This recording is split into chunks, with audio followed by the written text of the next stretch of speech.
Bonjour, bienvenue au podcast Les Éconos. Ça fait longtemps qu'on vous parle d'entrepreneuriat. Bien, justement, aujourd'hui, on vous en parle. On va parler notamment de l'entrepreneuriat puis comment bien s'entourer, surtout si vous voulez avoir une bonne croissance. Donc, on a Michel Auger qui est entrepreneur en série, mais qui s'implique aussi fortement dans l'écosystème entrepreneurial montréalais et québécois, notamment à travers le concours Ose entreprendre, Sage Montréal et le réseau Mentorat. Donc, sans plus tarder, ça devrait être un épisode super intéressant. On passe ça.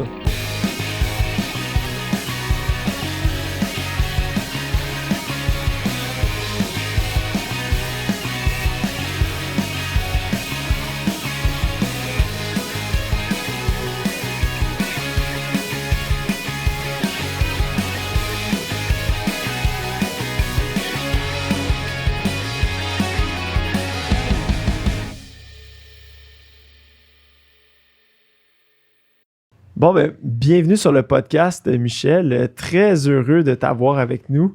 Donc, en débutant, parle-nous un petit peu de ton parcours. Comment est-ce que t'en es arrivé à où est-ce que tu es?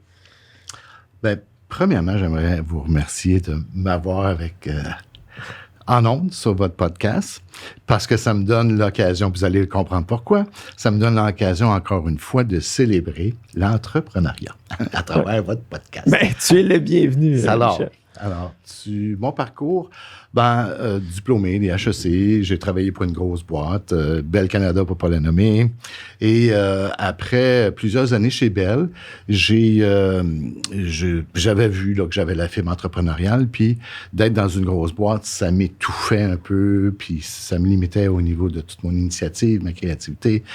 Même si aujourd'hui, on parle beaucoup d'intrapreneuriat, là, mais à l'époque, je me sentais pas bien là-dedans. Alors, j'ai décidé de démarrer mon entreprise en 96. Ma première, je n'ai eu plusieurs. En 96, démarrer une entreprise, puis mon premier client, c'était Bell Canada. J'ai pas cherché bien loin. Je réparais des téléphones à ce moment-là, les téléphones cellulaires.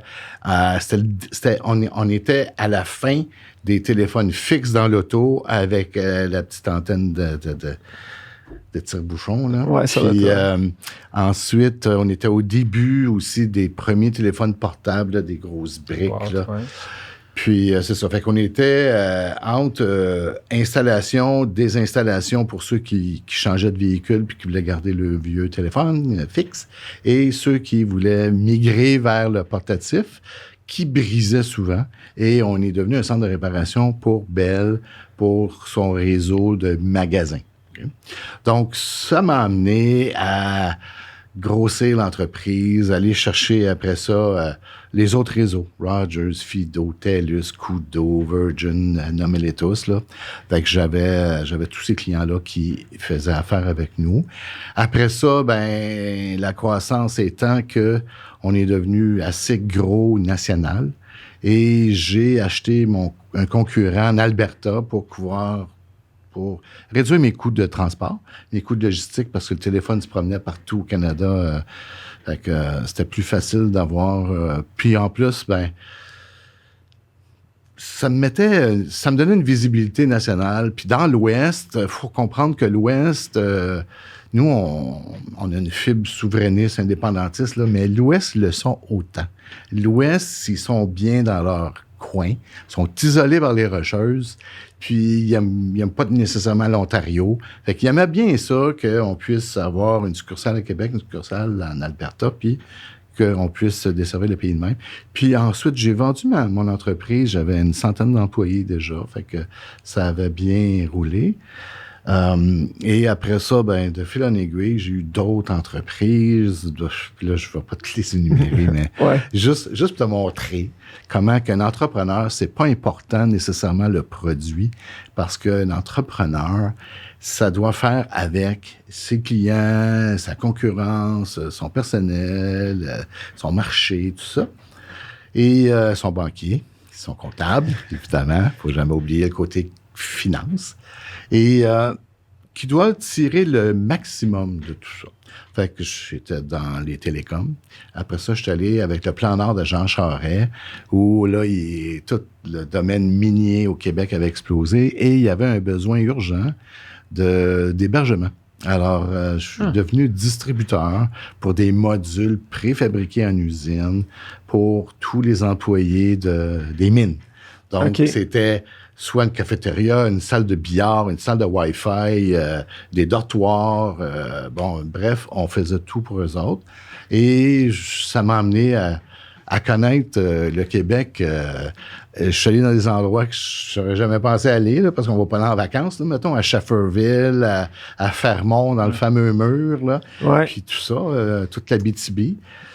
Puis après ça, là, le plan Nord a planté avec des élections aux côtés. Puis là, ça montre aussi comment on a beau être en contrôle de tout, hein, mais des fois, il arrive des choses. Une élection, puis bang, tout s'est écroulé. J'ai des clients qui me rappelaient, ça faisait peut-être un mois que j'avais vendu un module, puis ils voulaient que je le rachète parce qu'ils n'avaient plus besoin. Puis après ça, est arrivé un autre événement où là, j'étais consultant, je faisais du développement d'affaires pour des entreprises. Puis j'avais pris une petite pause là, et j'ai rencontré quelqu'un qui avait besoin d'aide pour développer son entreprise parce qu'il venait d'avoir la distribution exclusive pour un produit breveté, une compagnie à Los Angeles, et qui voulait vraiment étendre ça au niveau commercialisation, au niveau tout marketing, tout ça. Alors, je l'ai aidé. Et finalement, le fit était vraiment bien. Il m'a demandé si je voulais rentrer avec lui partenaire 50-50, ce que j'ai fait. Et de là, on est allé à Los Angeles, on a négocié, et on voulait avoir un plus gros territoire. Puis finalement, ils ont dit, prenez l'Afrique, on va vous laisser l'Afrique. Donc, on a obtenu l'Afrique comme distribution exclusive avec ces 54 pays. Et là, c'était le début d'une autre aventure entrepreneuriale assez intéressante. Premièrement, connaître l'Afrique. Il y a plusieurs Afriques. Hein. Il y a l'Afrique du Nord qui est arabe, tous les pays du Maghreb. Après ça, tu as l'Afrique de l'Ouest qui est francophone. Tu as l'Afrique de l'Est qui est anglophone, Éthiopie, Tanzanie, Kenya, etc. Tu as une autre. Puis là, tu redescends, tu es encore en français un peu, avec le Congo, les deux Congos, le Rwanda, l'Ouganda un peu. L'Ouganda, il se promène entre l'anglais et le français. Puis ensuite, il y a un peu de portugais là-dedans, parce qu'il y a eu des colonies portugaises. Fait qu'on parle du Cap-Vert, de l'Angola, où la langue première, c'est portugais. Fait qu'il faut apprendre vraiment les 4 Afriques. Puis il y a l'Afrique du Sud qui, c'est comme si c'était en Angleterre, et c'est la reine qui a des postures de la reine partout. Fait que c'est un peu différent, là, comme... Fait qu'on a plus d'une réalité. C'est ça, il y a plusieurs Afriques. Puis, mais ce qu'il y a en commun en Afrique, je vous le dis, puis j'ai pas de honte à le dire, c'est la corruption. C'est vraiment les ligues majeures de la corruption. Je lève mon chapeau à ces gens-là, ils sont vraiment solides dans leur domaine de corruption.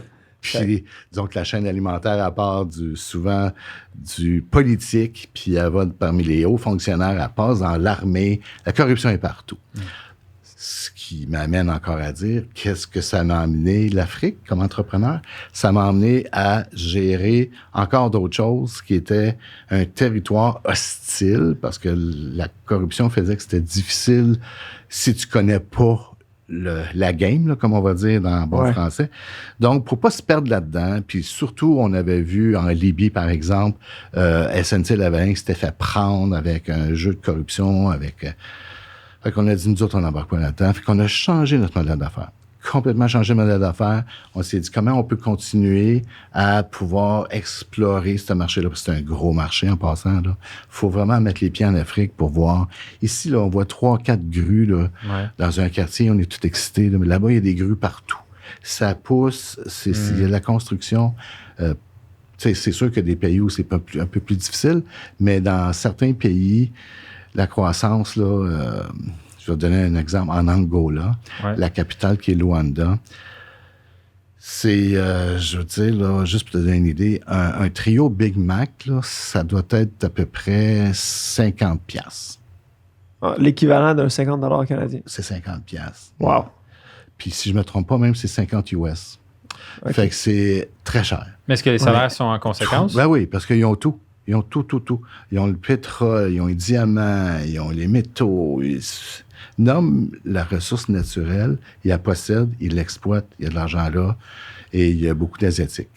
Les Asiatiques... Ils ont compris que l'Afrique était un marché. Que c'est un gros marché, puis ils ont décidé de l'attaquer, puis pas nécessairement de l'attaquer dans le mauvais sens du mot, là, mais vraiment ils ont vu l'exploiter. Ouais, je pense que c'est une meilleure façon de dire. Exactement. Parce que c'est comme une opportunité, parce qu'au final, il n'y avait rien, puis là, ça doit être la place dans le monde où il y a l'opportunité le plus de développement possible. Ouais. Puis j'ai des anecdotes là, au Congo, la République démocratique du Congo, où à un moment donné, j'ai passé 3 semaines là. Puis je me suis promené à l'époque, il y avait 11 provinces, mais là, ils ont fait un remaniement. Là. Dans le temps, il y avait 11 provinces, j'en avais fait 7 en 3 semaines, en speedboat, en avion cousu avec du fil. Là. Puis j'étais dans une ville qui s'appelle Lubumbashi, qui est dans la province du Katanga. C'est une ville minière, avec beaucoup de richesses. J'ai jamais vu autant de Ferrari puis de Lamborghini dans une ville que ça. Et oublie ça, là. Los Angeles, New York. Non. Wow. C'est là. Fait que tu dis, wow. Puis en même temps, tu fais 3-4 rues. Puis là, tu vois la pauvreté, tu vois les mamans qui baignent leurs enfants dans une rivière polluée. Fait que il n'y a pas de classe moyenne, c'est ça. Fait que c'est très riche, mais très, très riche. Ouais. Puis très pauvre. Fait que tout ça pour dire que ta passion, c'est l'entrepreneuriat. C'est pas vraiment... Tu pourrais vendre n'importe quoi. C'est pas ça qui te... C'est le fil que... C'est le challenge, dans le fond, qui t'allume. C'est d'être dans ces souliers-là d'entrepreneur que j'aime. Puis c'est pour ça... tu me parles de mon parcours, là. Ouais. C'est pour ça que depuis aussi 15 ans, je suis très, très, très actif dans l'écosystème entrepreneurial de Montréal, mais un peu partout. J'accompagne des entrepreneurs avec le réseau Mentorat. Réseau Mentorat, d'ailleurs, que j'ai été président de la région de Montréal pendant 5 ans, de 2012 à 2017 environ, que je connais très bien. Et j'enseigne l'entrepreneuriat avec le lancement d'entreprise, le programme d'entrepreneuriat Québec. Et je suis aussi... j'évalue à travers le concours annuel aux entreprendre. Je fais partie du comité organisateur où on récompense annuellement, un peu comme les Oscars Hollywood, les meilleurs projets entrepreneuriaux année après année au Québec. Mais moi, je suis responsable pour la région de Montréal. On s'entend que c'est la région où on a le plus de projets, plus d'actions. On voit des super beaux projets passer. Pas qu'il n'y en a pas ailleurs, mais c'est sûr que la loi du nombre, tu sais, nous autres, on a 300-400 projets à évaluer. D'autres régions vont en avoir juste une trentaine, fait que c'est pas pareil. Fait que la loi du nombre fait qu'on se retrouve souvent avec des stars, vraiment des belles stars. Fait que c'est le fun de voir ça, de voir tout, tu sais, comment l'entrepreneuriat au fil des ans, puis j'étais au premier éloge depuis 15 ans, là, pour voir comment aussi plein d'autres organismes ont pris naissance pour venir aider ces entreprises-là en démarrage, en pré-démarrage, parce que même au niveau du cours lancement d'entreprise, il y a des gens qui vont aller s'inscrire là-dessus juste pour bien maîtriser le démarrage d'entreprise, mais ils n'ont peut-être même pas d'idée encore. Fait qu'ils s'en vont juste chercher le côté académique de monter un plan d'affaires ou monter un modèle d'affaires. Puis de là, après ça, ils peuvent faire ce qu'ils veulent. Fait que moi, j'ai été là depuis 15 ans, j'ai tout vu ça passer.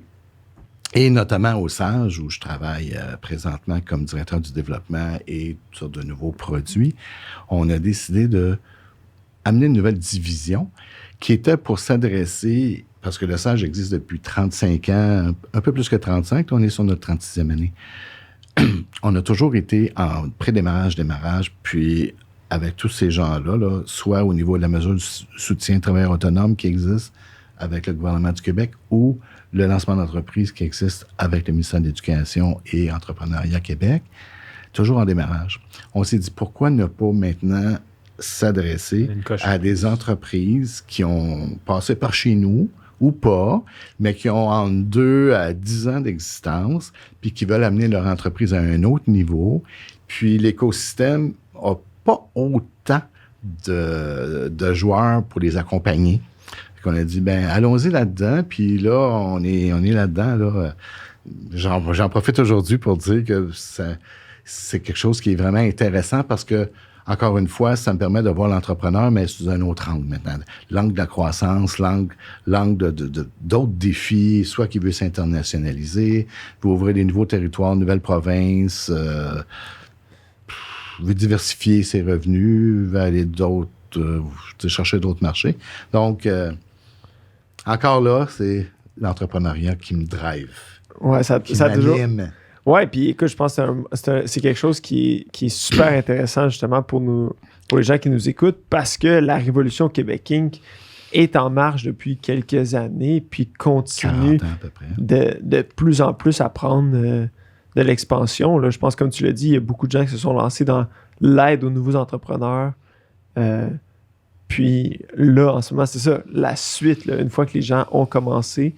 Donc, c'est ça. Donc, ton parcours, toi, ça a vraiment été d'aider les gens à se lancer. Puis là, tu veux t'en aller un peu plus dans les entreprises qui existent, là, déjà, qui ont démarré. En fait, l'idée m'est venue du fait, tu sais, pour avoir analysé tout ça, là, tu sais, que je suis entrepreneur depuis 25 ans et plus, là, et j'ai accompagné beaucoup d'entrepreneurs aussi. Le constat que j'y fais, c'est que l'entrepreneur qui s'entoure bien a beaucoup plus de chances de réussite qu'un autre. Puis encore plus, depuis 1 an et demi, l'entrepreneur qui était mal entouré, mais lui, probablement qu'il vit une détresse plus grande que les autres au niveau de la distanciation sociale, ce que la COVID a amené. Alors, le fait d'être accompagné, le fait de s'entourer, puis s'entourer, bien justement, le réseau mentorat est là pour ça, là, fournir des mentors aux entrepreneurs pour vraiment les aider dans le savoir-être, tu sais, comment bien s'assumer comme entrepreneur. Ce qu'on n'apprend pas nécessairement au HEC. Au HEC, on va apprendre le savoir-faire, tu sais, comment bien faire les choses, comment bien faire ta production, tes RH, ton marketing, ta comptabilité de gestion, etc. Mais le savoir-être, tu sais, comment tu vis ça, comment tu réseautes, comment tu pitches, comment tu te comportes en toutes sortes de situations. Ça, c'est bon d'avoir quelqu'un pour t'accompagner pour faire ça. Alors, de là, je dis ça, c'est déjà en place. On a beaucoup de joueurs dans l'écosystème qui sont là pour aider, mais ceux de 2 à 5 ans, il y en a moins. Fait que je dis, comment on peut les accompagner? Mm-hmm. Et bon, c'est sûr que le mentorat est toujours là pour accompagner. Tu peux avoir 30 ans. Tu peux être en train de vendre ton entreprise. Tu as 58 ans. Ça fait 30 ans que tu es fondateur de cette entreprise-là. Tu connais ça de A à Z, mais tu n'as jamais vendu une business. Tu as besoin d'un mentor. Un mentor qui a déjà passé par là, qui va faire un partage de son expérience, bonne ou mauvaise, et qui va t'accompagner dans le processus de vente. C'est pas donné à tout le monde de faire ça. Puis comment est-ce que ça fonctionne? Dans le processus de vente, j'imagine un peu la relation. Là, les gens vont te conseiller. Mais sinon, quand tu es une entreprise en démarrage, comment est-ce que ça fonctionne, le mentorat? Qu'est-ce qu'un mentor va t'apporter? Quel enjeu est-ce que le mentor va t'aider? Puis comment est-ce qu'il va t'aider? Premièrement, le mentor va t'écouter. OK. C'est sa plus grande qualité. Il a une belle écoute. OK? Belle écoute.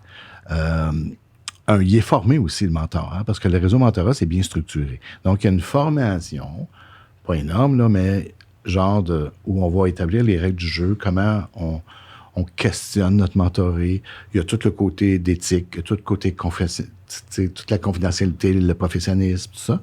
Parce que chacun des mentors a une assurance erreur et omission aussi, que l'assureur exige que les mentors passent par un processus avant même d'être assis devant son premier mentoré.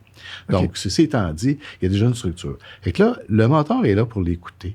Le mentor est là pour qu'il brise l'isolement, hein, parce que de par sa position, le mentor, en haut de sa pyramide hiérarchique, ben, il est tout seul.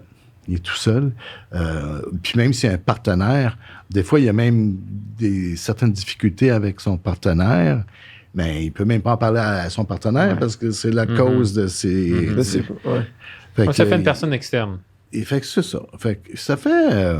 que la personne va discuter avec lui, va valider aussi certaines choses, parce qu'un entrepreneur, la minute que ça met un pied au sol le matin en se levant du lit, il est en mode solution, puis il est tout le temps en mode essayer de régler des trucs, toutes sortes d'affaires. Puis, fait qu'il est dans le quotidien, puis ça lui donne une chance aussi, quand il y a sa réunion mensuelle, on va dire, avec son mentor, qui peut durer 1h30, 2 heures, ça lui donne une chance de se retirer, puis regarder la forêt un peu plus large que l'arbre qui est toujours d'en face à tous les matins quand il se lève. Fait que ça, c'est ce que le mentor va lui apporter. Le mentor va le questionner aussi. Je vais donner le meilleur exemple, là, puis je l'utilise souvent, là, c'est que entre le mentor et le mentoré, il n'y a pas d'agenda. C'est pas, OK, c'est pas la réunion 3, on va parler de tes finances, la réunion 4, on va parler de ton marketing. C'est pas ça du tout. Le mentor, qu'est-ce que tu veux parler aujourd'hui? Bon, disons, Christophe, depuis notre dernière rencontre, qu'est-ce qui s'est passé? Alors là, Christophe va me dire, ben écoute, là, on est quoi aujourd'hui? On est au mois d'août, là. On s'est vu la dernière fois fin juin, là, avant les vacances, là. Qu'est-ce qui s'est passé? Ben, je vais te dire, j'ai perdu mon GPS. Je ne sais plus où donner de la tête. Je suis super occupé. Ça va plus. Je suis vraiment débordé. Ouais. OK. Fait que là, Christophe pense qu'on va parler de sa gestion de temps. Là, je vais dire, OK, parfait, Christophe. Tu pourrais-tu me dire, parce que ça, c'est pas un phénomène qui arrive comme un interrupteur de lumière, ça, on-off. Je dis, à quel moment que tu as commencé à sentir que tu perdais le GPS un peu? Ben, je te dirais mars. Ah oui, mars. Pourquoi mars? Pourquoi être si spécifique? Ben, c'est en mars qu'on a signé Walmart, puis OK, mais à ce moment-là, tu savais pas que Walmart était pour t'amener un tsunami de commandes, puis de ci, puis de ça, puis ça impacterait tes finances, tes inventaires, ton personnel. Il dit oui, mais j'avais pas l'argent nécessaire pour embaucher, j'avais pas l'argent pour agrandir, j'avais pas l'argent pour mes améliorations locatives. OK, fait que là, Christophe, un matin, là, ce qu'on va parler, là, c'est bien plus ta gestion de liquidité que ta gestion du temps. Ouais, j'avais pas vu ça de même. OK. Fait que, tu sais, c'est le genre... On creuse, on pose des questions, on lui fait réaliser des choses, puis là, ben, on prend du recul, puis on regarde. Si tu avais 100 000 dans ton compte, là, ce matin, si tu avais une marge de 100 000 de plus là, que tu as présentement avec la Banque Royale, là, est-ce que ça réglerait, est-ce que tu reprendrais pas mal de contrôle de ton agenda? Il dit, c'est sûr. Je pourrais embaucher 2 personnes là, puis je pourrais faire ci, je pourrais faire ça. Bon, ben OK, parfait. Fait qu'on va peut-être voir comment on pourrait solutionner ton problème à court terme pour pas que, justement, que ça devienne trop grave. Combien de faillites qu'on a vues que, malheureusement, c'était une croissance mal gérée qui a provoqué la faillite. C'est souvent le cas, ce que tu vois moi, ça me fait tellement mal au cœur parce que l'entrepreneur, là, qui sème, il sème, puis à un moment donné, la récolte arrive, puis là, il n'avait pas pris toutes les précautions pour pouvoir avoir cette récolte-là en même temps. Gestion de crise, gestion de cash flow, gestion de croissance, bang! Puis tu le vois aussi parce que souvent, ça va être des entreprises que tu es familier avec, puis tu dis, c'est vraiment... Ils ont l'air au-dessus de leurs affaires, leur produit est super, ça avait l'air d'être occupé. Comment ça a tombé? Puis c'est là que justement, mauvaise croissance, mauvaise gestion de croissance. Selon toi, est-ce que tu penses que c'est parce que les entrepreneurs sont souvent dans leur bulle, puis souvent sont tout seuls à gérer tous les problèmes de leur entreprise, puis vu que c'est en démarrage, c'est encore petit, donc beaucoup de les responsabilités tombent sur eux, puis à leur charge, puis à un moment donné, c'est juste trop d'affaires à gérer pour une personne, puis juste le fait d'en parler à quelqu'un qui a de l'expérience, puis qui peut coacher un peu, puis de dire, bon, je vois que tu es en croissance. De voir un peu à l'horizon. Tu as raison, Anthony, puis pour le démarrage, c'est moins pire, parce que c'est tout plus petit. Hein, fait que le risque est moins gros au départ. De 0 à 100, 200 000 de chiffre d'affaires, c'est sûr qu'il y a une croissance, c'est sûr qu'il y a une adaptation à faire, puis c'est sûr qu'il y a des ajustements par rapport à son plan original qu'il avait mis dans son plan d'affaires. Il y a des choses qui arrivent. Moi, je dis tout le temps, tu as beau prévoir tout ce que tu veux dans le plan d'affaires, là. Oublie ça. C'est le client qui va t'amener à quelque part que tu n'es même pas capable d'écrire aujourd'hui. C'est le client qui va arriver, à un moment donné, il va dire, tu peux-tu me faire ci? Puis là, comme entrepreneur, on dit jamais non. C'est l'autre affaire. Oui, on va regarder comment on peut faire ça. Puis, à un moment donné, tu te dis, wow, quelle belle piste. Il m'amène une belle opportunité. Puis, un nouveau créneau que j'avais pas vu. Et finalement, ce que tu vas faire pour ce client-là, sur mesure, mais tu vas peut-être commencer à l'utiliser ailleurs, à le commercialiser, puis à en profiter parce que tu es le seul à avoir vu l'opportunité.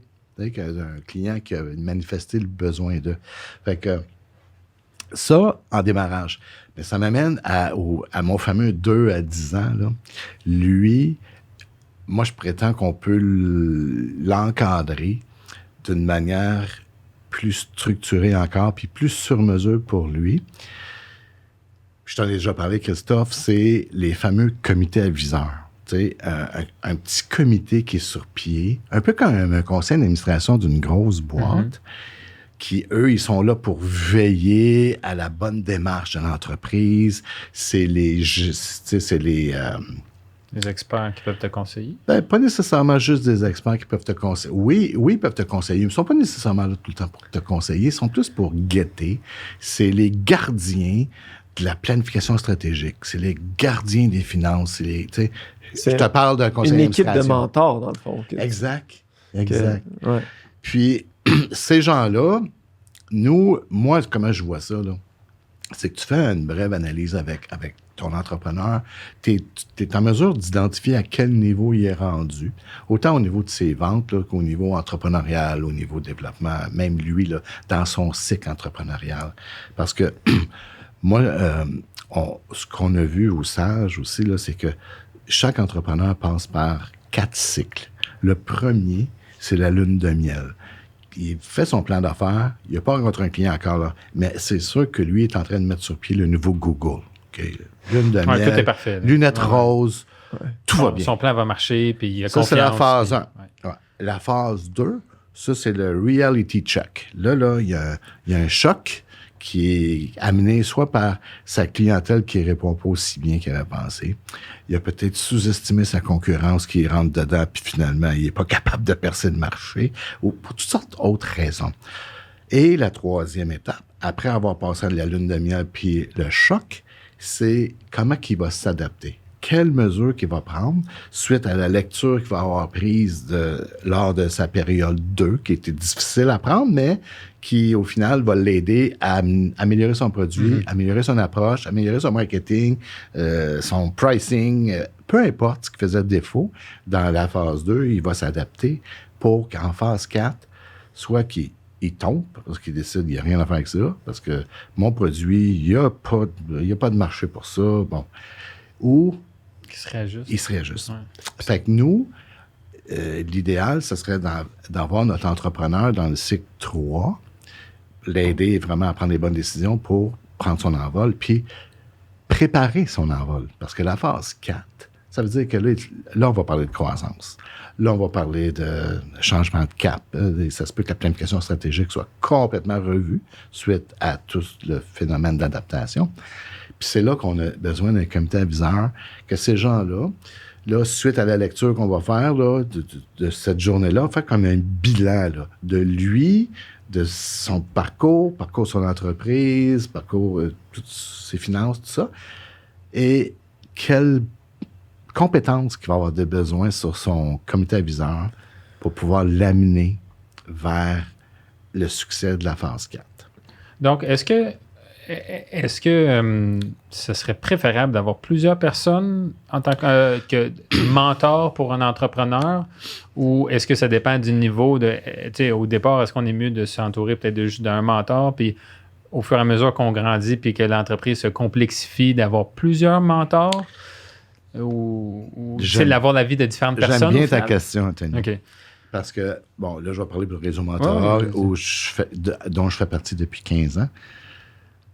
Nous, on ne mentore pas avec une expertise en particulier. On est dans le savoir-être, on n'est pas dans le savoir-faire. D'accord. Ouais. Tellement que la politique de jumelage, de maillage là, entre un mentor et un mentoré, c'est que si toi, Anthony, ou toi, Christophe, tu es dans le domaine de la construction, okay? Puis tu as levé la main, tu vas avoir un mentor. il y a de fortes chances qu'on va te mettre un mentor qui a un cabinet de dentiste. OK, Zéro rapport. OK. Parce qu'on veut justement qu'il ne tombe pas dans le savoir-faire, Mm. puis qu'il faut vraiment rester dans le savoir-être. Parce que là, le cabinet de dentiste, là, lui, là, il a son loyer ou la bâtisse qu'il a acheté, il a tous les équipements qu'il a financés puis qu'il paye à toi et moi, là, il y en a pour 10 ans à payer. Il a son staff, il a ses hygiénistes, sa secrétaire. C'est une business, là. Mhm. Il nettoie des dents, il arrache des dents, puis il met des plombages, là, mais c'est une business, là. Comme le gars qui vend de la gomme ballon, puis l'autre qui vend des produits de béton en Afrique, là. C'est pareil. Fait que là, on va te mettre le maillage là-dessus. Sur ça. Fait que pour répondre à ta question, s'il y a besoin d'un mentor en finance, en comptabilité, en ci, en ça, non. Non, c'est plus... C'est savoir-être. Mais par spécifique. contre, ça, c'est bon, là. En pré-démarrage, aucun problème. Mais nous autres, on va apporter aux sages sans être en compétition avec le mentorat. Là. C'est vraiment complémentaire, de toute façon, parce que tu peux avoir un mentor toute ta vie. Puis de toute façon, des mentors, on va se dire la chose, là, on en a tous. On peut en développer à On travers en le réseau a personnel, tous, le ils sont façon, juste des fois formelle. officieux et non officiels. Ouais. Ça peut être mon oncle Jacques qui a eu du succès, puis qu'on va prendre un café avec lui de temps en temps, puis qu'on aime jaser business. Ça peut être notre voisin. Ça peut être un ancien collègue de travail qui a parti sa business, lui, dans la carrosserie, mais qu'on aime jaser avec lui. Puis il devient, entre autres, ça devient un peu du mentorat parce qu'on va échanger chacun mutuellement de nos défis. Puis pour être bon mentor, faut-tu être entrepreneur soi-même puis avoir réussi ou est-ce que tu peux... Tu sais, je sais, au hockey, tu peux être coach sans être un super bon joueur de hockey. Mais, tu sais, au niveau mentorat, est-ce que c'est... C'est pour avoir un entrepreneur qui a Très bonne fait question. faillite. Au réseau mentorat, le critère numéro 1, c'est pas un critère académique. Tu n'as pas besoin d'avoir été à l'université. Le premier critère, il faut que tu sois entrepreneur ou avoir déjà eu une entreprise. Pourquoi? Puis ça, il y en a, là, tu sais, il y a eu des levées de boucliers là-dessus, là. Parce que l'ingénieur MBA qui est cadre supérieur chez Hydro-Québec puis qui gère un département de 78 millions par trimestre, on le refuse. Parce qu'il n'y a jamais eu de business. Il n'a jamais eu, lui, à arriver le jeudi matin, là, au travail, là, comme moi, ça m'est déjà arrivé, là. Gros problème de cash flow. Tu es obligé d'arriver le jeudi matin, le 1er, quand j'avais une centaine d'employés. Pourquoi que j'arrivais le 1er? Parce qu'il fallait que je le fasse face. Il fallait que je lui dise pourquoi que ta paye n'a pas été déposée à minuit. Puis pourquoi que j'ai besoin d'eux autres encore plus aujourd'hui puis demain, parce qu'il faut se retrouver ses manches, puis on continue. L'ingénieur, lui, là, son budget de 78 millions, là, s'il arrive dans le rouge pendant un trimestre, il lève la main, puis il demande 8 millions de plus, puis c'est réglé. Okay? Fait qu'on vit pas, c'est pas la même chose.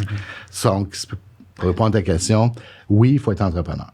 OK, mais il existe du mentorat, j'imagine, non entrepreneurial. Ben oui, tout à fait. Mais sauf que toi, ton rôle au réseau... Tout à fait. mentorat- Les grandes boîtes comme Bell Canada, en passant, ils ont un système de mentorat où, tu sais, à travers les différents paliers hiérarchiques, il y a du réseautage pour amener des dauphins ou, tu sais, des gens qui ont un gros potentiel pour les amener plus haut dans la sphère de Bell.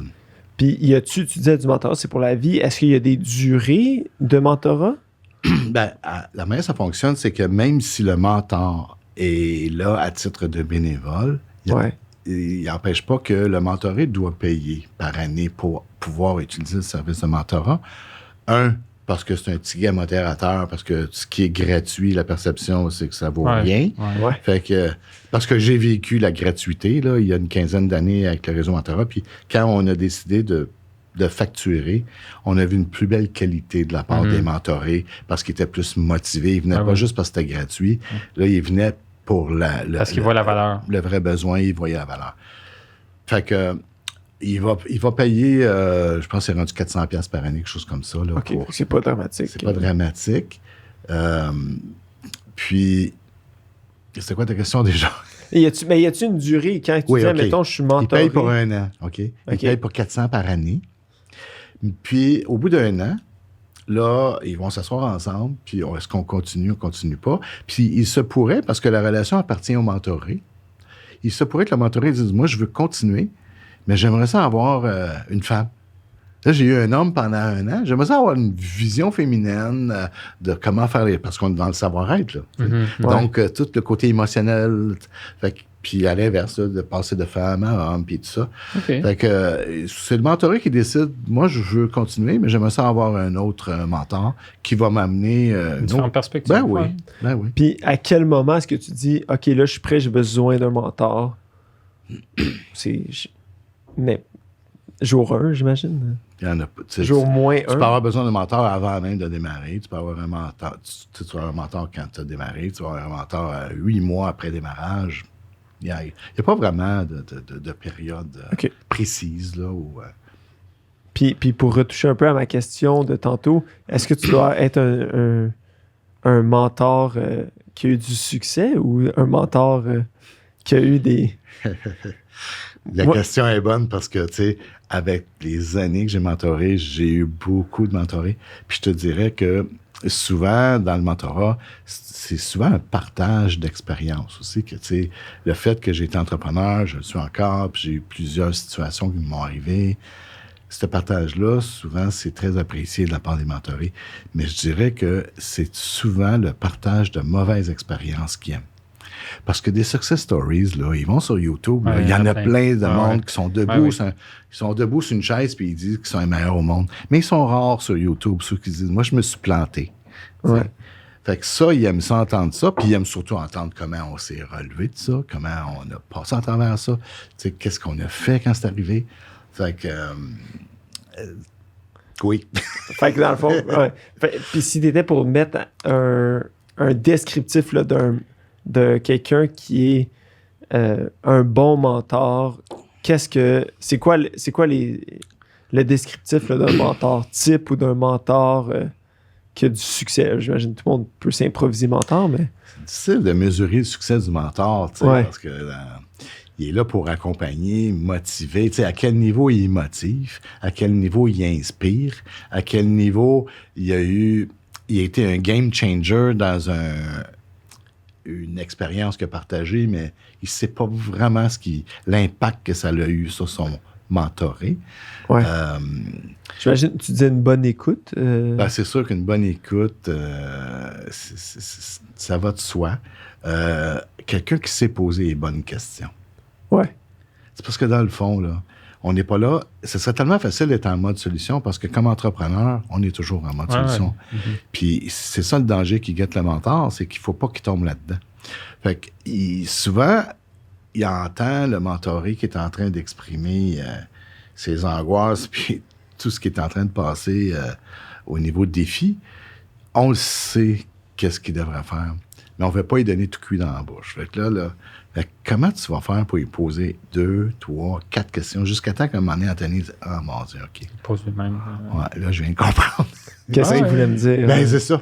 Fait que, tu sais, faut que ça sorte de sa bouche parce que fait que c'est le plus gros défi d'un mentor, c'est que, étant donné que, comme critère numéro 1, il faut qu'il soit entrepreneur, fait que c'est sûr qu'il arrive avec son défaut d'être en mode solution. Son Ouais. défaut qui est sa qualité, là, on s'entend. Fait que là, il faut casser ça. Je dis, regarde, t'es pas là pour donner des solutions à ton mentoré. T'es pas là pour ouvrir ton carnet d'adresse et dire, appelle tout le monde, dis que c'est moi qui te réfère. C'est pour ça que c'est un dentiste et non pas quelqu'un de la construction. Ouais.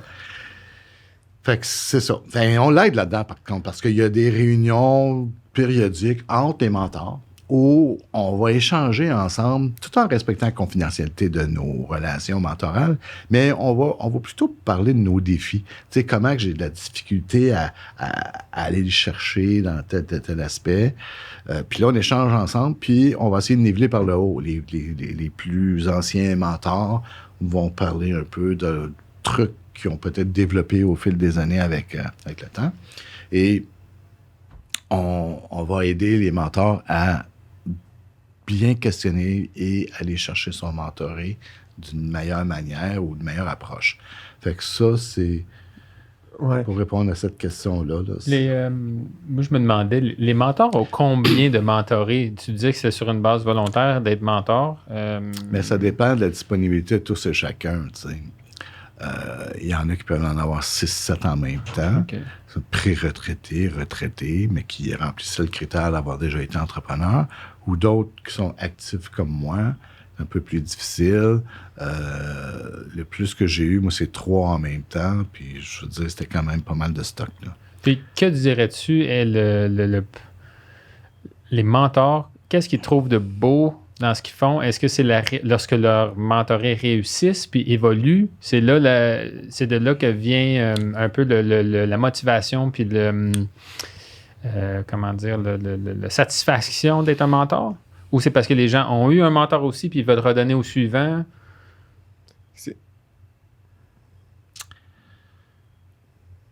C'est du cas par cas, je vais te dire. Exemple, toi, qu'est-ce que tu aimes dans être un mentor? Moi, c'est vraiment d'écouter ce mentoré-là, voir comment il progresse, de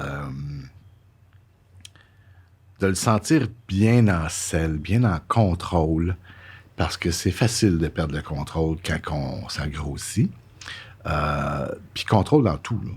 Contrôle de ses finances, contrôle de son marketing, contrôle de son staff, contrôle de sa relation avec sa femme, son conjoint, sa conjointe. Parce que ça aussi, on en parle, on en savoir-être. Là. Ouais. On parle pas juste de business. Là. Non, le personnel, comment tu vis ton équilibre, famille, travail. Santé. On parle de ça.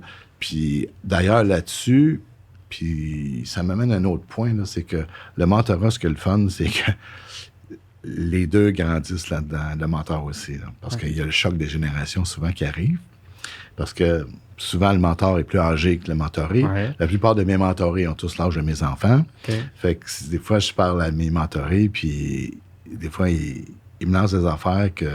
C'est une discussion que j'ai eue avec mon fils il y a 2 semaines, puis je me disais, « Ah, mon Dieu, Christ, il avait raison. » Puis je le confrontais donc là-dessus, tu sais. Puis finalement, regarde, tu sais, ça me fait voir un autre aspect.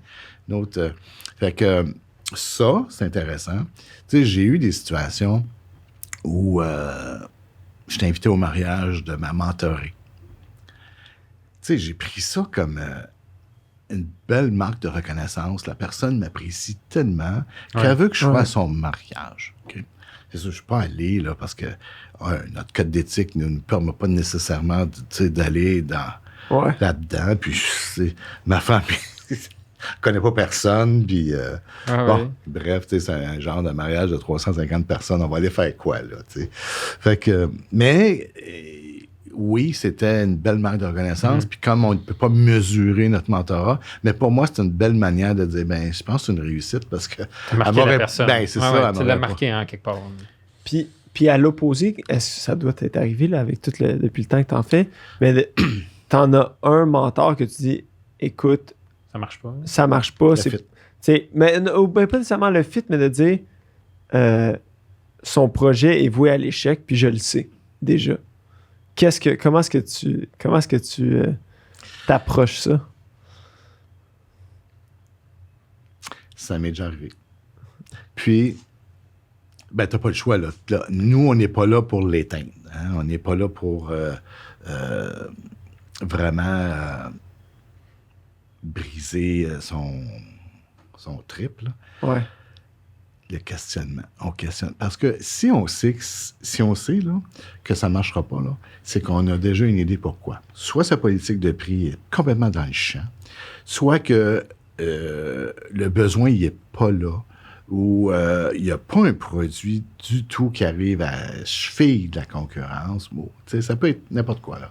Ouais. Donc, on va poser des questions là-dedans. On va le faire réfléchir. Dis-moi donc, Christophe, comment tu es arrivé à mettre un prix comme ça de 78 cents sur une paire de gants? Okay. Ben là, c'est parce que je vais être sûr que je vais pouvoir rentrer chez Dollarama. Je vais être sûr que le monde va... Ouais, mais... OK. Puis, comment ça te coûte produire une canne? Explique-moi, là, parce que moi, je suis dentiste. C'est l'autre côté qui est le fun, là, parce qu'on n'est pas du tout dans le même game. Fait que tu peux jouer à l'innocent. On joue à l'innocent. Bon, regarde, moi, je suis pas là-dedans pantoute. Ton matériel, ça coûte combien? C'est quoi la machine que tu vas utiliser pour fabriquer tes gants? Ou tes sous-traitants que tu vas utiliser si tu ne fabriques pas toi-même sont où? Le transport. Explique-moi tout ça, là, pour que je comprenne combien il te reste, là, sur ta paire de gants de 78 cents. Qu'est-ce que tu penses qui arrive? On gratte, puis finalement, son coût de revient est à 2,15 $, puis finalement, il perd 1,5 pièce à chaque fois qu'il vend de paire. Mais ça c'est facilement... c'est facilement comme, ben... Je te donne un exemple facile. Ouais. Mais tiens, mettons, justement, tu disais quelqu'un que son produit n'arrive pas à la cheville du compétiteur. Comment est-ce que tu approchais de dire... Parce que j'en connais des entrepreneurs. Moi, je suis dentiste, OK? Je connais pas ça, la comptabilité, là. Ouais. Toi, tu as ton bureau de comptable. Ouais. Puis t'es au centre-ville, fait que t'as ton loyer, t'as tes frais fixes qui sont quand même assez solides. Comment tu fais pour rivaliser... Moi, je veux juste comprendre ce milieu-là. Là. Comment tu fais pour rivaliser avec Joe, comptable de son sous-sol, qui fait de la comptabilité, qui a 0 frais fixes, qui travaille de chez lui, puis qui arrive à offrir le même service, là, parce qu'il est CPA, puis il va arriver avec la même étampe pour les états financiers, pour le gouvernement. Puis explique-moi donc comment vous faites dans cette industrie-là, qui, pour moi, là, c'est toute la même affaire. Oui, mais elle est inégale, tu sais. Pourquoi qu'on laisse ces joueurs-là jouer dans le sous-sol quand que nous autres, on a un ordre professionnel? Il n'y aurait pas lieu, justement, de réglementer ça. Puis, tu sais, et que tu poses ça de questions, mais là, pour t'amener à me dire pourquoi que tu as décidé d'avoir un modèle d'affaires qui t'amenait sur un bureau au centre-ville, puis la visibilité, la crédibilité, puis tout ça. On en jase, tu sais, pour, évidemment... Tu sais, peut-être dans 2 ans, j'aurais tellement posé de questions, j'aurais tellement tapé sur le clou qu'à un moment donné, tu vas envoyer tout le monde en télétravail, puis toi aussi, tu vas aller dans ton sous-sol, puis tu fermes les bureaux au centre-ville. C'est définitivement une question d'actualité. Mais, OK, non, je comprends. Puis, mais c'est intéressant, puis c'est ça le challenge un peu du mentor, comme tu disais, du savoir-être et non du savoir-faire. Je pense que ça revient tout le temps à ça, de dire... Puis peut-être que cette personne-là, la bonne décision, justement, c'est peut-être d'abandonner le projet. C'est pas nécessairement la mauvaise décision, mais de le guider là-dedans. Ça arrive souvent, tu sais où? Au cours de lancement d'entreprise. Là, il n'a pas démarré encore. Puis lui, il a une idée dans la tête, mais il n'est pas entrepreneur pour autant. Il dit, je vais aller m'inscrire à un cours de lancement d'entreprise pour être sûr d'avoir la bonne méthodologie pour démarrer tout ça. Puis mon NEQ, mes numéros de TPS, TVQ, ils vont tous me dire quoi faire. Là, bon, parfait. Mais lorsqu'on l'amène à nous... expliquer. À monter son plan d'affaires, puis qu'on passe par toutes les étapes. L'analyse de marché, macro-marché, micro-marché, puis qu'on ait l'analyse de la concurrence, puis le déploiement de sa stratégie marketing. Là, souvent, là, il va s'apercevoir là, que son idée, là, c'est pas l'idée du siècle. Puis, finalement, il va compléter là, le cursus académique, il va nous rendre son plan d'affaires, mais l'entreprise va jamais démarrer. Puis ça, là, c'est parfait.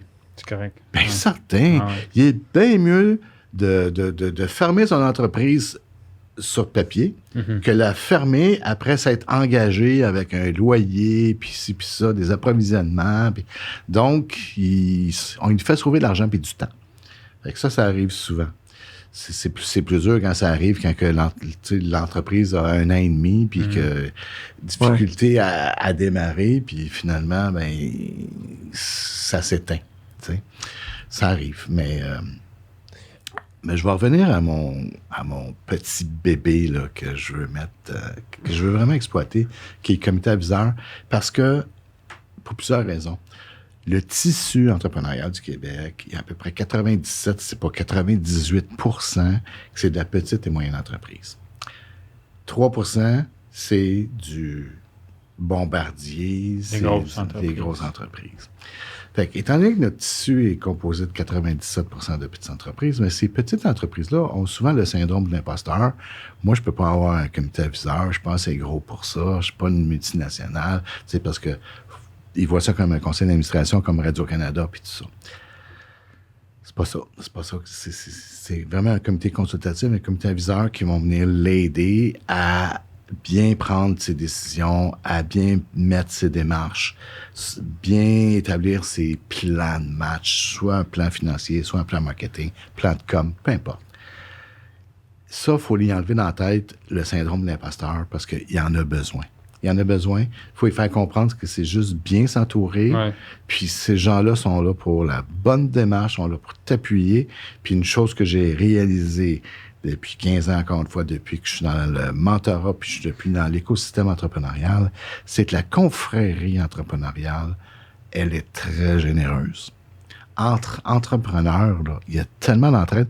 On dirait que les gens réalisent comment c'est pas facile d'être entrepreneur. Puis entre eux, quand ils se voient, là, ils partent une discussion, c'est pas long que le gâteau lève. C'est pas long quand tu dis, mon Dieu, faut que j'y aille, ça fait 1 an et demi qu'on jase. Ah, pouf! C'est fréquent. Fait que ça, ceci étant dit, c'est pas tellement difficile d'aller chercher des gens pour faire partie de ton comité aviseur. Tu sais, regarde-moi, Christophe, là, moi, là, je reconnais tes compétences en comptabilité, en financement, tout ça. Viendrais-tu m'accompagner pendant 1 an? Tu sais, je suis en train de monter un comité aviseur, puis j'aurais besoin de ça. J'aurais besoin de toi, Anthony, parce que moi, les réseaux sociaux, je connais rien là-dedans. Puis tu pourrais m'aider, là, parce que je t'ai vu aller là, avec Facebook, Instagram, Pinterest, toute la kit. T'es actif, LinkedIn. Viens m'aider, viens m'accompagner là-dedans. C'est s'entourer des bonnes personnes. Exact. Puis tu dis juste pour 1 an, tu sais. Puis on va faire ça ensemble. Tu as raison que juste de faire ce move-là, c'est assez pour que l'autre personne se sente flattée pour dire ah, quoi, tu veux juste que je t'aide une couple de fois ou 2-3 mois, juste 1 heure le temps? Ouais, mais nous autres, c'est plus structuré. Oui, ça, je comprends, mais mettons périodiquement. Là, c'est pas un engagement à terme autant de temps. Surtout si tu as déjà un contact avec une certaine personne, j'imagine que la personne va juste dire ah oui, avec plaisir, je vais te donner de mes conseils. Puis pourquoi je dis juste 1 an aussi? C'est parce que aujourd'hui, là, les besoins que j'ai là, nécessitent un gars comme toi, un gars comme Christophe, puis un gars comme Cole. OK? Mais dans 1 an, je vais avoir évolué. Puis ça se peut que j'ai besoin de quelqu'un à l'international. Je vais avoir quelqu'un qui a toute cette expertise-là. Puis je peux changer mes cartes. C'est comme ça, moi, que j'ai pris connaissance du SAGE, puis que je me suis impliqué, puis que j'ai appris à connaître Michel. C'est justement le même appel de d'aider. Le SAGE avait besoin de quelqu'un avec un background plus en finance. Puis je me suis lancé, c'était un 2 ans. Ils t'ont flatté. Puis ils m'ont flatté, exactement. Puis ben non, mais c'est quelque chose qui est intéressant. Puis je pense, en termes d'entrepreneuriat, c'est super intéressant.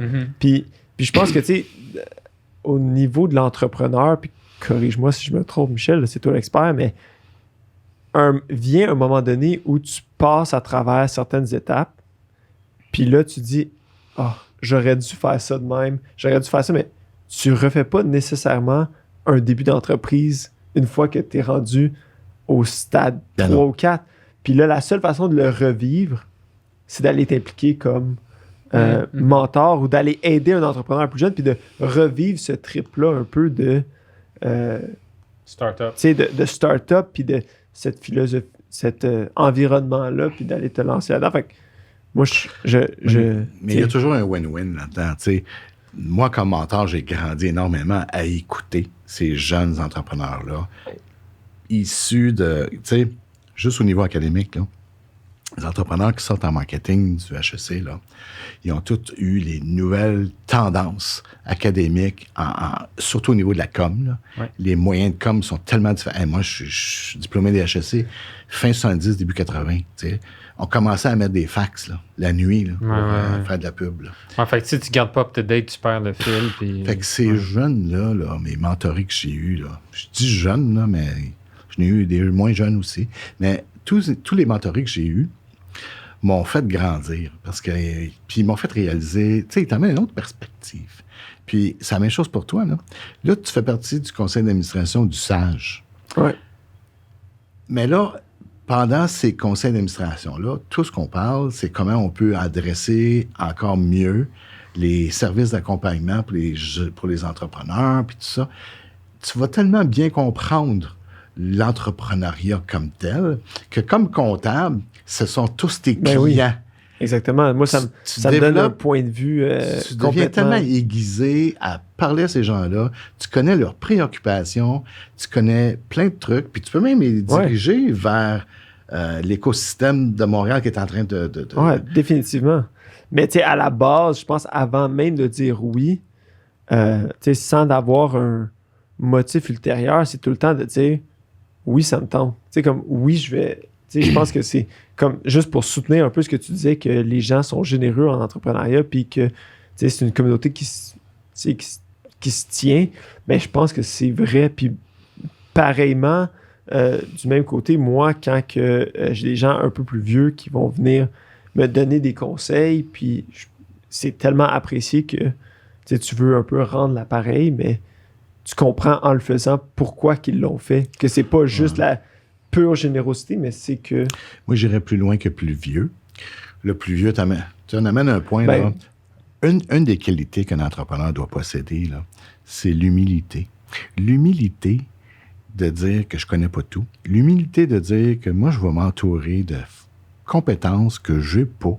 L'humilité de faire un bilan, une auto-évaluation de soi-même, puis de dire, moi, là, ça, je suis pas bon, ça, je suis pas bon. Ou ça me prend trop de temps. C'est pas nécessairement que je suis pas bon, ça me prend trop de temps. J'aime mieux mettre mon temps dans une autre tâche que je vais être beaucoup plus rentable pour mon entreprise. Ben, je vais aller me chercher quelqu'un, tu sais. Fait que cette humilité-là, non, ça, puis souvent, je dis ça à mes mentorés, là, parce que le profil d'un entrepreneur, c'est quelqu'un qui a normalement pas mal confiance en lui, puis qui a décidé qu'il était fonceur. Du leadership. Il partait son entreprise. Mais des fois, la ligne est mince entre avoir énormément confiance en soi puis d'avoir l'air d'une personne condescendante. OK? Ouais. Arrogance, Arrogance, c'est ça. Alors, souvent, je lui dis, tu sais, Anthony, là, le lundi matin, là, un bon shooter d'humilité là, avant de commencer ta semaine, c'est la meilleure affaire que tu peux faire.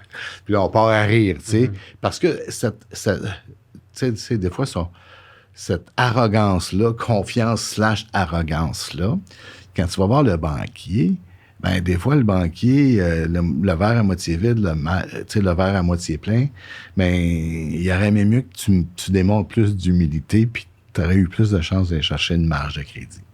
Ouais. Fait il n'y a rien de plus... Parce que tu sais pas ce que tu sais pas, là, mais c'est ça, le grand défi, c'est de savoir c'est de savoir ce que tu sais pas, dans le fond. Mais être conscient que tu n'as pas la science infuse, ouais, c'est ça. Ouais, exactement. Fait que c'est ça. Fait que tout ça, pour en revenir encore au comité aviseur, c'est ça, la beauté de tout ça, c'est de bien... Tu brises l'isolement, tu valides plein d'idées, ils t'amènent d'autres idées, on va checker la planification stratégique, y aurait-tu moyen de prendre d'autres orientations? C'est vraiment incroyable pour l'entrepreneur qui vit seul au haut de sa pyramide, là, c'est le meilleur cadeau qu'il peut se faire.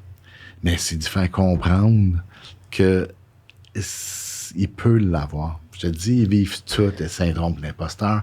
C'est pas fait pour moi, cette affaire-là. Fait que c'est ça qu'aujourd'hui, il faut que je parte avec mon bâton de pèlerin puis commencer à les contaminer. Là. On parle de contamination avec la COVID. Aller contaminer un paquet d'entrepreneurs, de se doter de ça. De se doter de ça. Ils ne regretteront jamais. Puis, ben, si quelqu'un est intéressé, justement, puis que tu les as convaincus, comment est-ce qu'ils font pour te rejoindre? Comment tu appliques pour avoir un comité aviseur ou d'être un aviseur? Ben, c'est sur notre site, là. Toutes les coordonnées sont là. Il peut appliquer en ligne, il peut appeler. Et on va avoir une rencontre avec lui ou elle. Puis, on va voir exactement à quel niveau ils ont besoin d'aide. Puis, et on a une banque, présentement, on a une banque de 51 personnes qui possèdent toutes sortes de compétences pour pouvoir avoir le spectre complet là, d'aide. Là. Donc, tout ce qui est international, finance, tout ça. Là. Fait qu'on les a tous. Puis même, on les a par marché. On en a qui sont forts dans l'alimentation, on en a d'autres qui sont dans le service, on en a d'autres qui sont dans l'intelligence artificielle. On est assez solide. Puis là, c'est au contraire un peu de ton exemple du dentiste. Et là, tu vas avoir des gens... Là, c'est le contraire. Là, parce que c'est pas des mentors, c'est des experts là, que tu cherches. Le comité aviseur, là, c'est un comité de savoir-faire qu'on va chercher. Okay. Des gens qui ont les compétences et l'expertise dans des domaines très particuliers. À défaut à l'inverse, du mentor où lui, il s'en vient dans le savoir-être. Il y a plein de compétences avec, là, mais il n'est pas là pour ça. Ouais. C'est pas son rôle. Fait que dans le fond, là, vous avez toutes les ressources pour distribuer. Vous cherchez juste des gens à aider, dans le fond. Fait que d'appliquer pour devenir... ouais. Pour devenir... pas mentoré, c'est pas le bon terme, mais je pense d'être un entrepreneur qui cherche un comité aviseur qui peuvent entrer en contact avec toi, là, tout à fait. vis-à-vis le site web du SAGE ou sur les médias sociaux, j'imagine les gens. Les gens quasiment que ça vienne. Tu sais, parce que souvent, là, même quand que j'accompagne, soit par le mentorat ou soit par lancement d'entreprise où je vais enseigner, moi, je leur dis tout le temps, allez vers les experts. C'est des économies de bout de chandelle de ne pas prendre un avocat ou de ne pas prendre un comptable ou de ne pas prendre un notaire quand tu as besoin de ça. Parce que tu vas le regretter dans 2 ans. T'sais. Fait que là, si ça coûte 2000 pour les honoraires professionnels de l'expert que tu vas aller chercher, coupe 2000 ailleurs, c'est tout. Mais coupe pas là. Puis, je veux faire la même chose avec le comité aviseur, peu importe ce que ça lui coûtera. Les retombées de ça, c'est incalculable. Autant quantitatif que qualitatif. Parce que là, on parle d'inculquer une nouvelle gouvernance, une manière de gérer qui est différente de la sienne, que là, il va être plus en mode consultatif. Souvent, il y a des décisions que, normalement, il aurait pris comme ça, mais qui va dire, je vais entendre dans mon prochain comité parce que je pense que c'est de la bonne viande pour la prochaine réunion, pour on va en discuter ensemble. Fait qu'il développe maintenant un réflexe de mieux gérer ses affaires, mieux gérer ses risques. Ouais. Fait que c'est ça. Moi, j'ai une question par rapport peut-être plus personnel, mais toi, lorsque on parlait de ton entreprise pour le béton, là, quand tu as démarré en Afrique, est-ce que tu avais un comité d'aviseurs ou as-tu eu un mentor pour avoir la confiance de te lancer là-bas? Ouais, je l'ai fait, mais je l'ai fait différemment. Tout ce que j'avais besoin là, pour la corruption, pour l'Afrique, tout ce qui est international, tout ce qui est transport maritime, tout ce qui est papier de douane, tout ce qui est tout ça, là, assurance, lorsque le bateau est sur l'Atlantique, parce que c'est maritime le transport. Je me suis adressé à tout le monde que je connais dans mon entourage qui ont tous fait ça dans leur vie. Fait que je m'en suis fait un, mais ponctuel, puis j'appelais aux besoins, tu sais. Un mentor partagé. C'est ça, tu sais. C'est ça. Puis c'est une bonne question parce qu'on était justement en train de s'en faire un comité aviseur. Puis avec la COVID, je veux dire, depuis 1 an et demi, là, mon entreprise en Afrique, là, c'est so-so, là. On peut pas te déplacer trop. Fait que, peut pas me déplacer du tout. Fait que, puis la technologie, c'est pas tout le temps évident, surtout dans notre manière de supporter notre réseau là-bas, qui est de l'éducation, de l'information, leur donner tout le product knowledge, puis être là sur place pour faire les mix béton. On peut pas faire ça là, sur Zoom. Là. Fait que c'est un autre game. Okay. Mais depuis 1 an et demi, par contre, je suis encore plus impliqué dans l'entrepreneuriat que jamais, parce que ici, localement, parce que t'as le temps. Beaucoup plus de temps. Là. En fait, juste 100% de mon temps. Écoute, c'est super, Michel, puis on apprécie beaucoup que tu sois venu nous parler d'entrepreneuriat, de mentorat, puis de comment bien s'entourer. Je pense que si les gens, si vous êtes un entrepreneur, puis que le comité aviseur, ça vous intéresse, entrez en contact avec Michel. Si vous êtes mentor puis que vous voulez participer au réseau mentorat ou si vous voulez aller vous chercher un mentor, je pense que Michel, tu vas pouvoir guider les gens, sinon de se diriger vers le réseau mentorat. Tout à fait. Écoute, moi, je trouve ça passionnant, là, mais je suis un peu... Moi, je suis un peu partiel à ça. Là. Je trouve l'entrepreneuriat, ça me passionne. Là, sauf que Christophe, tu ne dois pas être surpris. Parce que tes clients, entrepreneurs, quand tu commences une discussion avec eux autres, c'est sûr que tu vas bien plus loin que les états financiers que tu es en train de lui remettre. C'est sûr que... Moi, c'est ce qui m'allume là-dedans. Ouais. En comptabilité, c'est pas la comptabilité elle-même qui m'allume. C'est la relation client, le partage avec l'entrepreneur. Puis, fait que c'est sûr que moi, ça me passionne déjà. Fait que moi, quand je t'entends parler, j'ai les lumières qui allument, là, ting, ting, ting, partout. Mais écoute, je pense que les gens vont trouver ça intéressant. Puis peut-être, tu vas leur donner le goût de se lancer en entreprise ou justement d'aller chercher un mentor. Là, pour supporter. C'est sûr que... Du moins informel. C'est toujours le côté humain. Même au niveau marketing, au niveau modèle d'affaires, on entend souvent B2B, B2C, B2G, s'il vend au gouvernement, institutions. Hey, c'est du H to H, là. Tu sais, peu importe, le gars au gouvernement qui prend commande, là, ben, y a-tu un bon fit avec, là, tu sais, puis y a-tu le goût de faire affaire avec toi? Fait que c'est H to H, là, même si c'est des appels d'offres puis tout ce que tu voudras, là, mais il y a toujours cette relation humaine-là, puis moi, c'est ça que j'aime, parce que dans le fond, je suis dans l'humain tout le temps. Je suis avec l'humain au niveau de savoir-être, je suis dans l'humain au niveau de savoir-faire, je suis dans l'humain au niveau de les enseigner. Puis là, je vais être encore plus dans l'humain, dans tous les comités aviseurs qu'on va mettre sur pied pour aider ces gens-là à avoir le meilleur comité possible pour que le gâteau lève plus vite et mieux. Ouais. J'ai rien d'autre à dire. Merci beaucoup, Michel. C'est vraiment... En tout cas, moi, je suis passionné là-dessus. Fait que je suis convaincu, Michel. Ben, good. Donc, je viens d'en contaminer 2 parce que là, il faut que j'en contamine beaucoup. Là. On te souhaite beaucoup de succès là-dedans. Fait que là, tu comprends plus d'entrée de jeu quand je dis on va célébrer l'entrepreneuriat. Là, je suis toujours en train de parler d'entrepreneuriat. Puis pour moi, écoute, ça me fascine. Puis j'ai toujours hâte d'une année à l'autre de voir tous ces beaux projets d'affaires-là qui ont émané dans la dernière année. Puis qu'on va mettre ça un peu partout sur les réseaux sociaux. Puis on va les amener au Dragon. Puis, tu sais, on les amène à la télévision partout. Fait que, wow. Bon, on te souhaite beaucoup de succès là-dedans, Michel. Merci. Merci d'être venu au podcast. Merci de m'avoir invité. Merci.